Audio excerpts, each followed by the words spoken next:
Majelis Hakim Pengadilan Tindak Pidana Korupsi Pengadilan Negeri Banda Aceh memvonis Suwaidi Yahya selama 6 tahun kurungan penjara, denda 300 juta rupiah, subsidiar 3 tahun penjara, serta membayar kerugian keuangan negara senilai 7,3 miliar rupiah. Mantan wali kota Lok Sumawe itu dinyatakan terbukti bersalah telah melakukan tindak pidana korupsi pengelolaan Rumah Sakit Arun Kota Lok Sumawe. Sidang putusan tersebut diketuai oleh Hakim Ketua R. Hendral di ruang sidang Tipikor Pengadilan Negeri Banda Aceh Rabu siang kemarin. Terdakwa Suwaidi Yahya mengikuti sidang secara virtual dikarenakan kondisinya masih dalam keadaan sakit. Kuasa hukum terdakwa Teguh Fakhri Aldani menyatakan menghormati putusan pengadilan. Meskipun demikian, dirinya merasa vonis untuk kliennya jauh dari rasa keadilan dan akan menempuh upaya hukum selanjutnya atau banding. Berikut pernyataan lengkap T. Fakhri Aldani. Menurut pandangan kami pada saat itu, ini jauh daripada apa yang terbukti di dalam persidangan.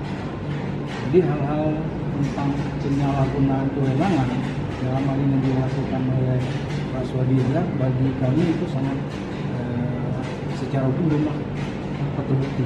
Dan itu akan kami sampaikan nanti apabila nanti kami mengajukan jakwa atau dituntut oleh JPU itu kan pasal 2 Undang-Undang Tindak Pidana Korupsi. Itu untuk dakwaan primer. Namun yang terbukti tadi adalah dakwaan subsidiar, yaitu pasal 3 daripada Undang-Undang. Klien kami divonis itu 6 tahun dengan denda 300 juta, subsidiar ya 1 tahun. Nah, kemudian kita akan melihat sekitar 7 tahun. Namun semua itu ini kan belum inkrah ya, kita masih berikah.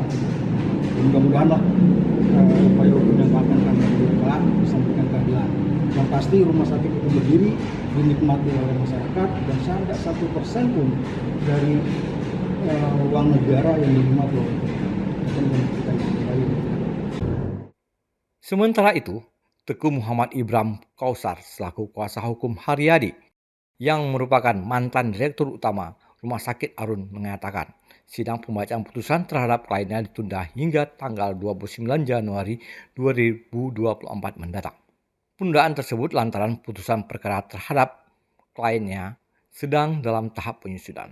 Untuk pembacaan putusan terhadap klien kami, Pak Haryadi akan dilaksanakan pada tanggal 29 Januari tepatnya karena masih ada beberapa